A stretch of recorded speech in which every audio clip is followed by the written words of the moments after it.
Hi everybody, welcome to Ask Khaviv Anything. This is an update from the war. My usual background is gone. My home office has been dismantled because we put it together in the bomb shelter in our apartment, and that bomb shelter is now a place where my 4 kids have slept for 4 nights because we have been woken up once or twice each night as missiles from Iran head to our area. There have been couple dozen pieces of broken up missiles that have fallen within a couple of kilometers of our home. So even when the missiles are intercepted, there are dangers. Iranian missiles have already killed at least one person that I know of from pieces of an intercepted missile falling from a very high altitude after carrying a great deal of momentum when it is hit by an Israeli interceptor. So I'm exhausted. It's been sleepless nights and being happy for the kids and trying to be involved and being there with neighbors and all of that. But I wanted to come to you now, not so much with a news update on the war because, you're getting that from all the internet. There are now, I believe, 27 dead in Israel from the missiles that Iran is lobbing at our cities. There are many, many more than that, an order of magnitude more than that, wounded. And this isn't going to end soon. And so what I wanted to try and give was a perspective that is rooted in history about what Israel can achieve in this war with its current strategy, as I understand it, what it maybe can't, and how it's trying to navigate those possibilities and those potentialities available to it.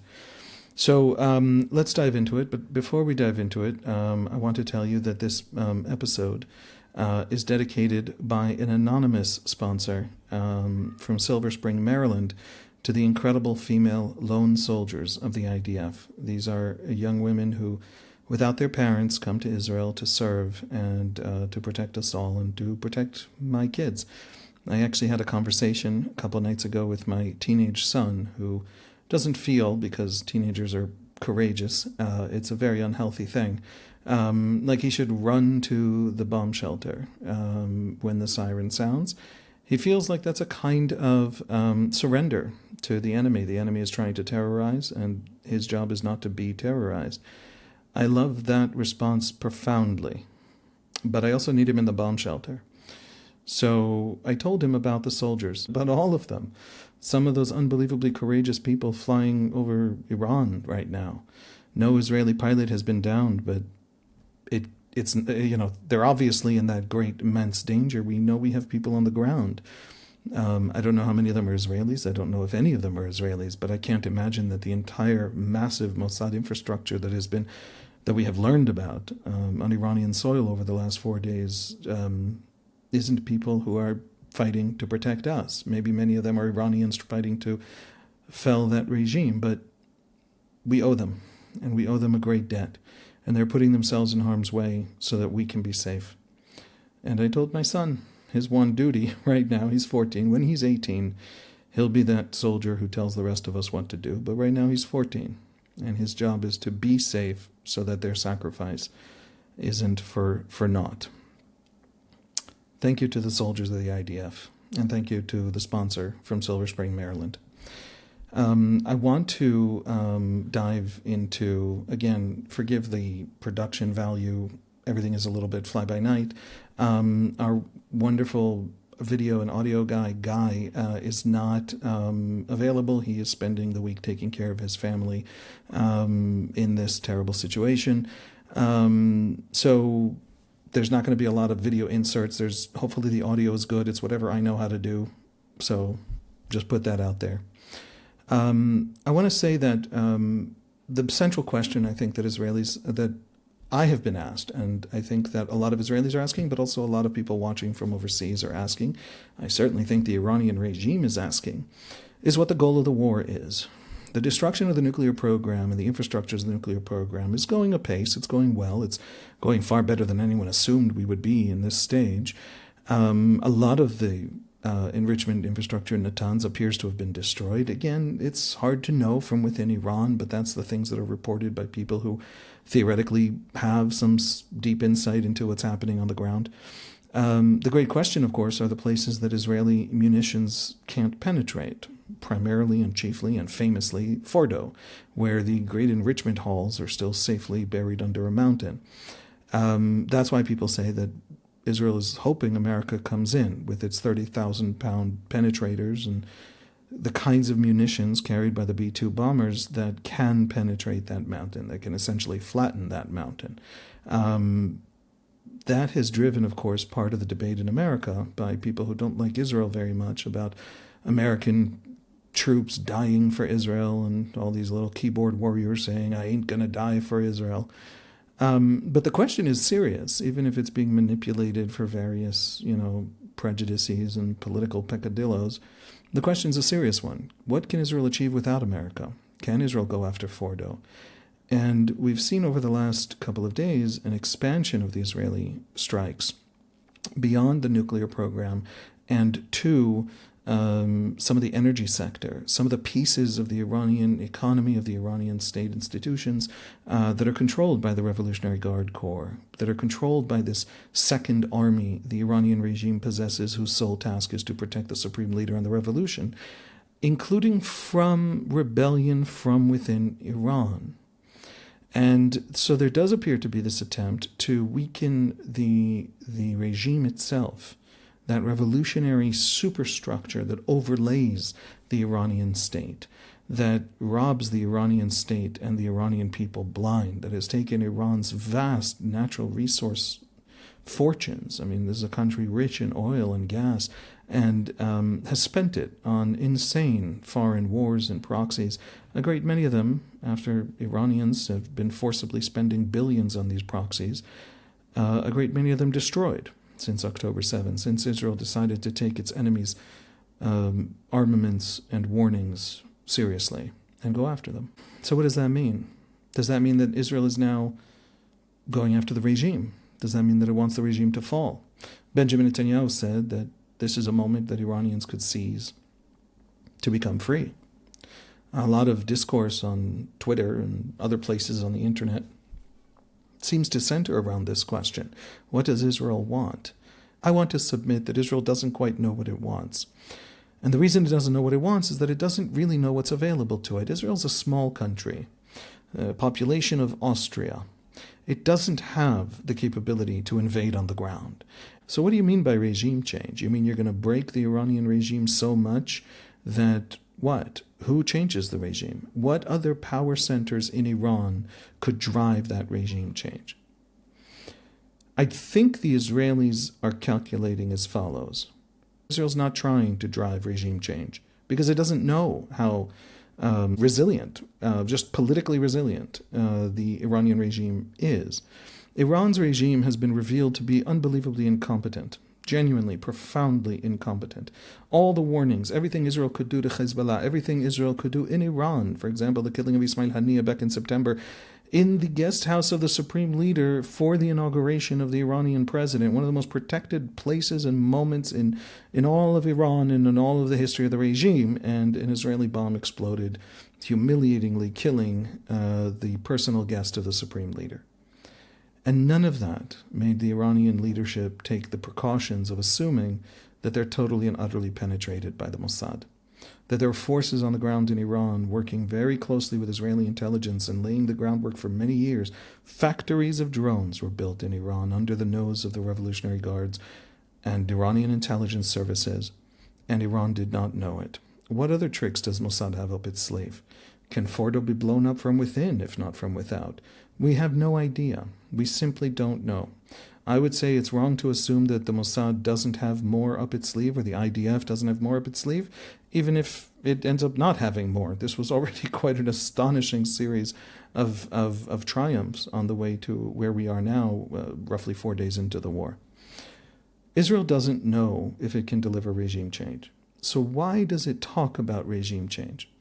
And I think it's because it figures any result of talking about regime change is a good one. If it helps mobilize factions of Iranian society that can create those power centers that can march on the regime and bring it down. Why not? If it results in the regime itself not knowing the answer to the question, can we survive an Israeli assault that crushes our capacity to oppress our own people and therefore drives regime change? Will we ourselves survive this regime change with half of the security and military leadership taken out by the Israelis? And that Iran, an Iran that stares into an abyss that it cares about, the suffering of people in Tehran is not something that Khomeini feels in his deepest soul. He's a repressive autocrat. But maybe regime change is an abyss that terrifies him and drives him to a negotiating table in which his new kind of negotiations with the Trump administration over the removal of nuclear infrastructures from Iran actually ends the Iranian nuclear threat. It doesn't hurt to have the enemy terrified. And so talk about regime change, whether you can do it or not do it, whether you know if you can do it or don't even know whether or not it's in your capacity. Talk about regime change. So that's how people should understand Israeli conversations about regime change. I don't get a sense from Israeli officials, and no official has said it outright in this way, that that is the goal and that they know how to get it done. It appears to be that they simply calculate that there's no downside to talking that way, and I'm not sure they're wrong. In other words, if the Wall Street Journal just reported an hour before I started recording that, in fact, Iran is trying to sue for peace, and if that's true, it's not a function of us taking out enough launchers of their ballistic missiles to deny them strategic capacity to pulverize our cities. It's a function of them seeing an end to their own regime on the horizon. Let them keep seeing that end, whether or not it's actually there. But there's another piece that I want to get to, and this is the historical perspective. Iran has a regime that has spent 46 years basically failing at everything it has tried to do. Failing economically, failing in terms of development of science and technology and innovation, failing, I would argue, culturally. Iran is a society with tremendous culture and cultural output, but the regime is very repressive, and it's very repressive toward women, and it's very repressive in the public space, and everything has to be very controlled in ways that are hard to circumvent. This is radically different up in the north compared to Tehran. It's radically different in Arab areas and off in the east on the border with Afghanistan. It's a vast country, an ethnically diverse country, a politically complex and not totalitarian country. The Iranian regime's perspective on how to keep control of its population is very different from, for example, North Korea. In a totalitarian state like North Korea, if you don't support us, the regime, you oppose us. You're automatically assumed to oppose. And so everybody always has to be dancing this special dance of support, or the consequences are disastrous. But Iran's dictatorship, even though it is very much a dictatorship that has violently oppressed anyone who rose up against it in the last 46 years, from day one, by the way, killing thousands of potential opposition members and opponents, it's actually a regime that assumes that you're with it unless you express being against it. In other words, instead of being, if you're not with us, you're against us, it is, if you're not against us, you're with us. And so it has a lighter hand on Iranian society, probably because it knows that Iranian society wouldn't, culture matters. Culture changes how people and societies respond to different situations and stimuli. Probably wouldn't tolerate too heavy a hand. So it's a regime navigating a delicate dance. And what I want to tell you today is that it has always been thus.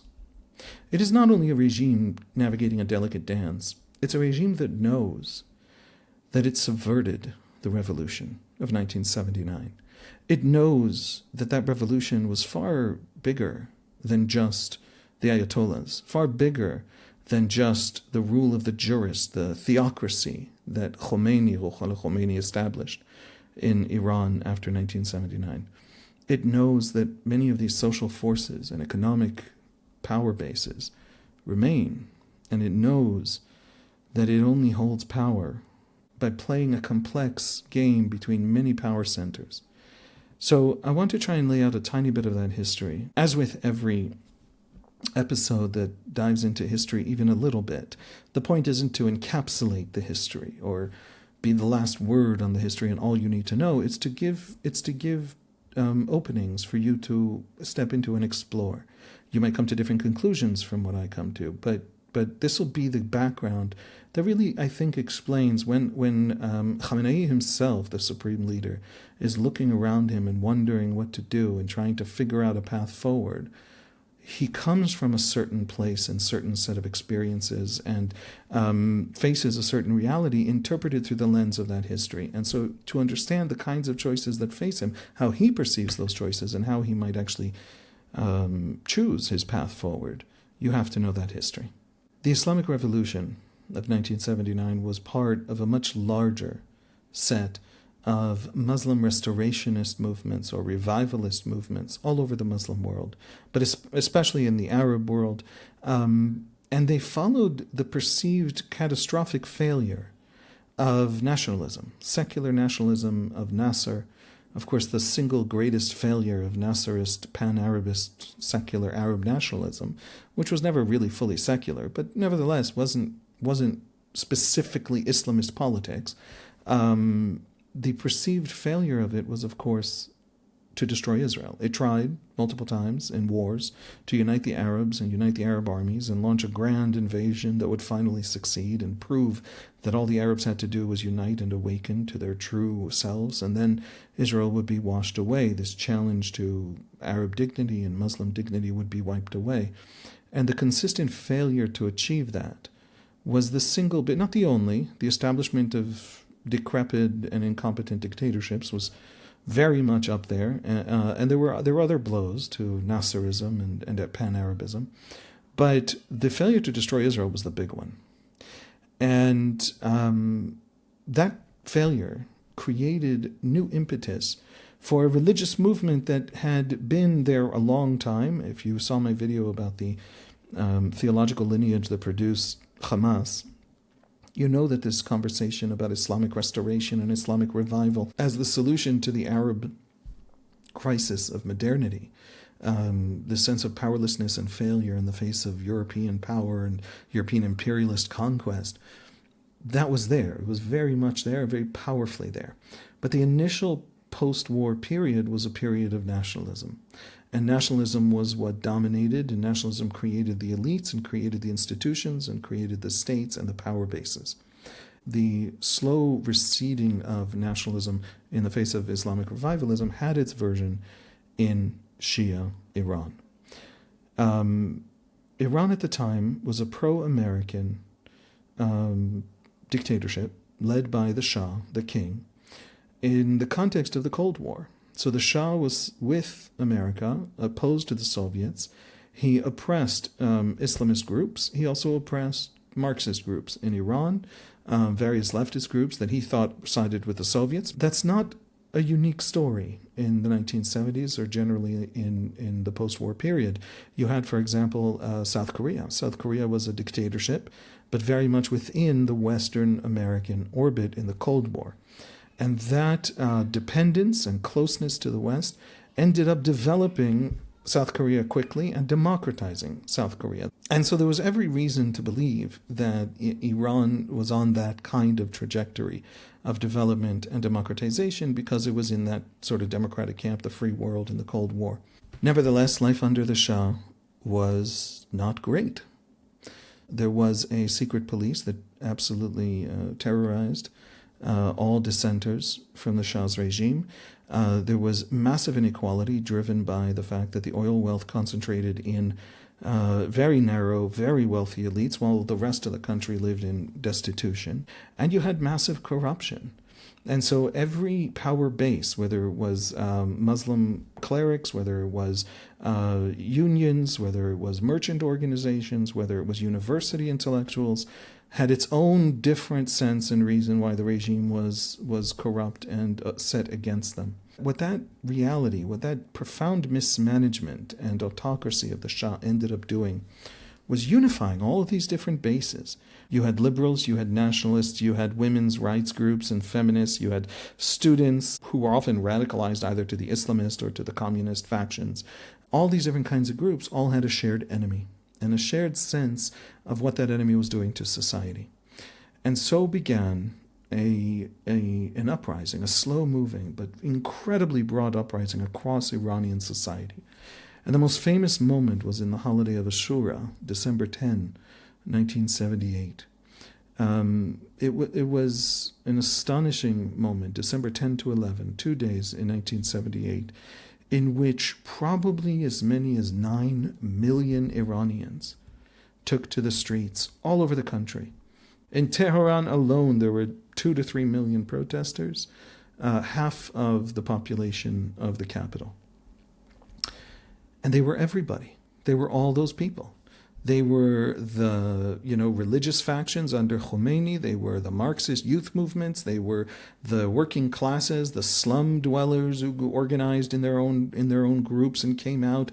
They were the middle class professionals, the intellectuals, the labor unions, the merchants of the bazaar. They were everybody, and they marched en masse. That was the beginning of the end. It would take 5 more weeks for the Shah to flee, and then 2 weeks later, Khomeini returns from exile, and then this regime is established.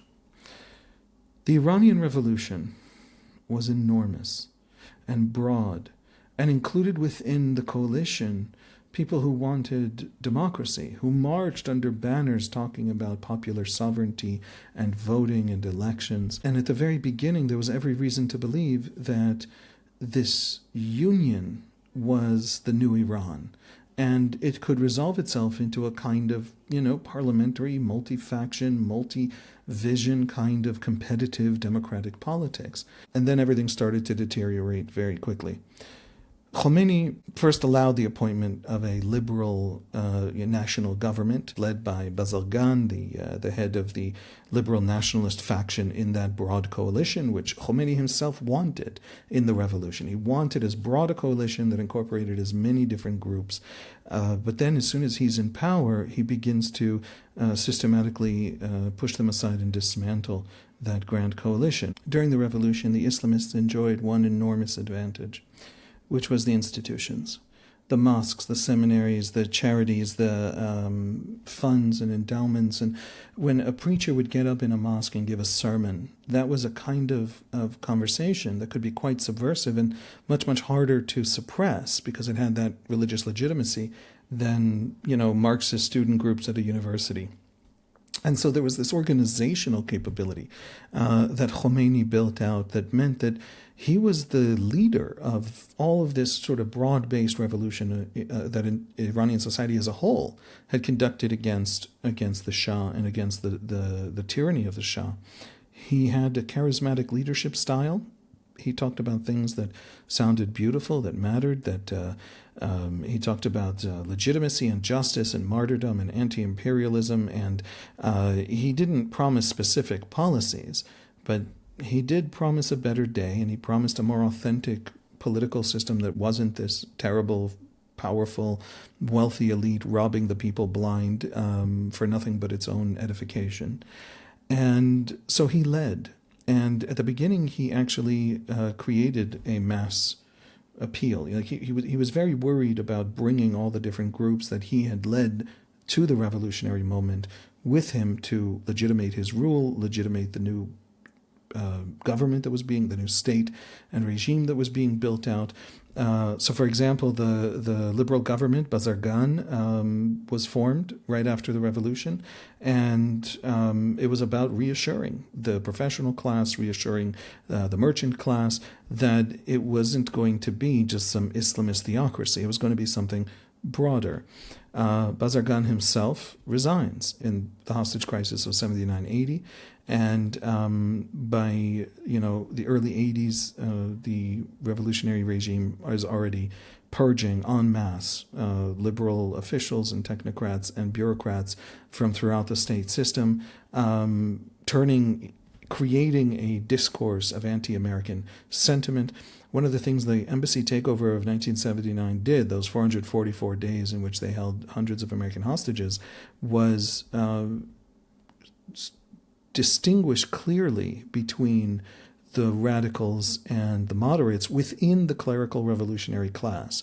And this was a distinction that was true then, And it is true today, the distinction between the Rafsanjanis and the Ahmadinejads. Google those names. Those are presidents of Iran as these different factions all compete under the watchful eye of the supreme leader. And so you had different factions. You had a regime that knew how to subvert, how to, first of all, gain the support of other parts of Iranian society, and then turn on them once it reached power and gained power. And it knew how to dismantle opposition power centers. So the Mujahideen Khalq, for example, were hunted down, and there were mass executions. The liberals were pushed out. The Revolutionary Guards, the Islamic Revolutionary Guard Corps, built out to protect the Islamic Revolution. That's what it is. It is a second military with an air force, with a navy, with ground forces, with a missile command, whose function is to protect the revolutionary religious regime from, for example, the standing National Army of Iran, from all these other power bases. An entire court system was developed that is a revolutionary court system separate from the standard judiciary. The besieged militia that we've seen in every protest, including the protest in 2022. The most recent protests, where tens of thousands were arrested and more than 550 killed. The besieged militias are an entire system that take to the streets as pro-regime thugs and beat to death or beat into submission anyone who takes to the streets in opposition to the regime. And so they built out mechanisms of control, all loyal to the supreme leader, and systematically dismantled. Now, all of the things that we see in protests today were all created at the very earliest years of the regime. And what's interesting to note is that it then basically froze in place. All of those systems exist, all of those functions, all of those, there's only been two supreme leaders, right? Khomeini and then Khamenei since 1989. And so you now have a regime that, if we begin to seriously ask the question of its vulnerability to regime change because it'll maybe be weakened or humiliated in a war with Israel, we have to look at that larger story of those many different camps in Iranian society. Commercial elites and political elites and professional elites and students and the poor and the merchants of the bazaar, all terribly, terribly hurt by the sanctions regime, by the fact that this religious revolutionary regime has done nothing with Iran's resources, with its people's resources, but war, and has not built out what should be an incredibly wealthy, incredibly competent, incredibly educated, incredibly advanced country. Turkey is close to the West and has squadrons of F-35s. There's no reason Iran can't be close to the West and have squadrons of F-35s. Just in terms of development, never mind personal identity of the national identity or religious life. You could be a conservative religious country and not fomenting revolution that kills hundreds of thousands of people just in the last decade, and makes enemies of countries that are capable of exacting massive costs if you come after them with hundreds of ballistic missiles and try to target their children, as Iran has done with Israel. So, can this regime fall? I don't know. Nobody knows. It looks like the regime itself doesn't know. But this regime is a betrayal. It's a standing betrayal of a very great and powerful and wonderful moment in Iranian life, which was the revolution of December 1978, where 9 million Iranians marched, and the moment of unity between Islamist and liberal and feminist and Marxist and lower classes and upper classes and educated professionals and bazaar shopkeepers. They all came together. Half of the population of Tehran came out into the streets from every walk of life. And the people who had the advantage because of the organization, because of the language, because of the vocabulary, because they could appeal to religion.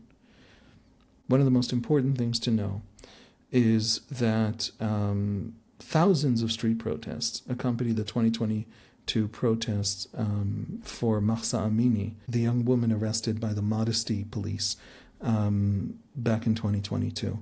And the regime was forced to stay in order to survive, in order to suppress the protest, arrested tens of thousands of people and killed hundreds of them.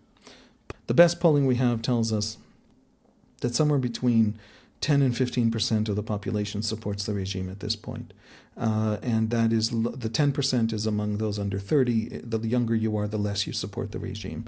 A huge number of Iranians appear to be, reportedly, based on these kinds of studies, secularizing. And they're secularizing for a very specific reason, because the regime has used religion as a mechanism of control, as a validating vocabulary, and as an institutional justification for what is just oppression for a generation now. And so resistance to the regime takes the form of a vocabulary of resistance to religion.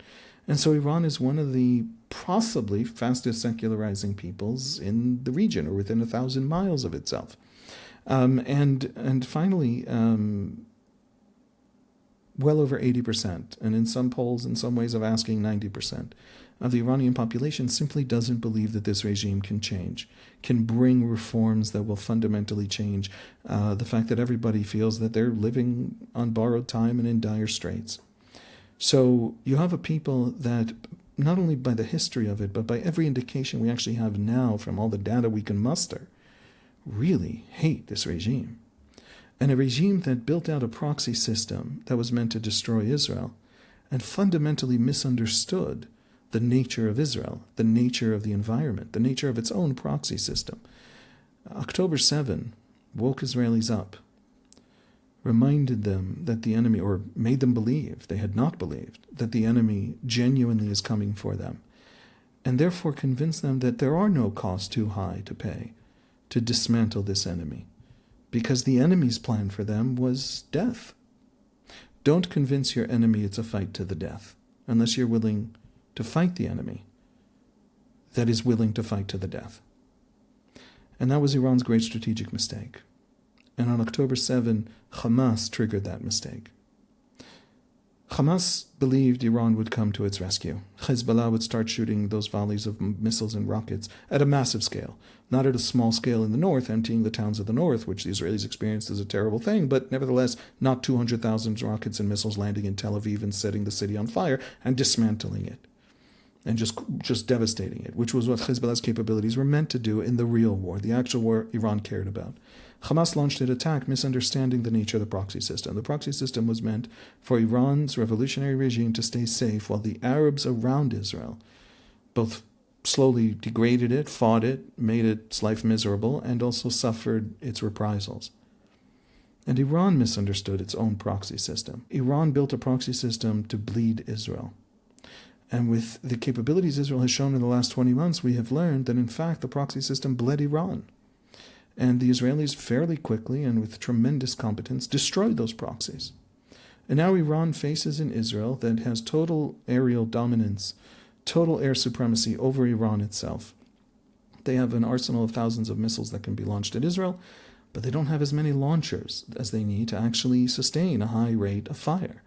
And the Israelis, every time there's a launch, have basically nightly Air Force overflights of Iran hunting for more launchers. The Israeli Air Force said today that it has already taken out a quarter to a third of those launchers. I forget which number they gave, but it was either one of those fractions. Some significant piece, in part, that was telling the Iranians, we know how many there are, and it's only day 4. Keep launching. We're going to find them. Iran unified Israelis, woke them up, and reminded them of their strength. Even as this revolutionary regime, whose sole accomplishment is the dismantling of Iranian society, the shattering of Iranian power bases and elites and competence, that has been its only achievement, its own survival at the expense of the rest of Iranian society itself. It woke up the enemy to the enemy's strength, competence, and unity, while forcing the enemy to showcase before the entire region everything that it has done to Iran. Its weakening of Iran, its transforming of Iran into this dilapidated shell of what that society could be. I don't know if regime change is available to us. I don't know that Israel needs regime change. Iran has already sued for peace, the Wall Street Journal reported today. All Israel needs is to drive the Iranians back to the negotiating table, instead of the idea that the American demands are the beginning of a negotiation, and every round of negotiation is the beginning of the next round of negotiation for 15 years while it continues to develop more centrifuges and more capabilities and weaponization technologies. instead of that kind of negotiation, the Israelis only need Iran to have the kind of negotiation that says that having the nuclear program is more dangerous for the regime than not having it. And so it's willing to part with the infrastructure for the first time, just to survive. That's a high bar, but it's a much lower bar than finding in Iranian society the kinds of movements and peoples and groups and elites and power bases that can actually bring down the clerical regime and clerical rule. But if there isn't regime change as a result of the Israelis finally facing down this scourge on the Middle East, then Iran, not Israel, is going to be that much worse off for it. Thank you for joining me.